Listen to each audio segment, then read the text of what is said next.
ఈరోజు ఏ దేవుణ్ణి పూజ చేస్తే ఏ ఫలితం కలుగుతుందో చూద్దాం. శివుణ్ణి పూజించడం వల్ల ఆయుష్, ఐశ్వర్యము, శుభము. విష్ణుదేవుణ్ణి పూజించడం వల్ల జయము, మోక్షము. విఘ్నేశ్వరుని పూజించడం వల్ల విద్య, ప్రయత్న కార్యసిద్ధి.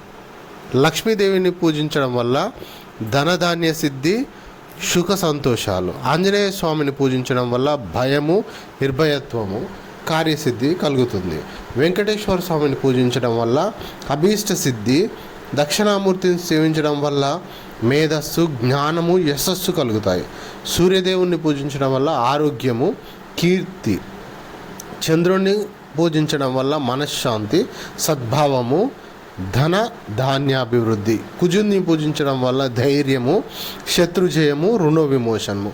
బుధుడిని పూజించడం వల్ల బుద్ధి కుశలత, బంధుమిత్రత్వత, వ్యాపార అభివృద్ధి. గురుణ్ణి పూజించడం వల్ల ధనము, విద్య, గౌరవము, కుటుంబాభివృద్ధి, శుభకార్యసిద్ధి కలుగుతాయి. శుక్రుడిని పూజించడం వల్ల సుఖ దాంపత్యము, భోగభాగ్యములు. శనిని పూజించడం వల్ల ఆయురారోగ్యాలు, కార్యానుకూలత, పీడల నుంచి విముక్తి అవుతారు. రాహును పూజించడం వల్ల దారిద్ర్య బాధ నివారణ జరుగుతుంది. కేతువుని పూజించడం వల్ల చౌర్యత్వము, అగ్నిపైశాచిక బాధలు, తర్వాత జ్ఞానాభివృద్ధి, మంత్రసిద్ధి, పుణ్యతీర్థ సేవము.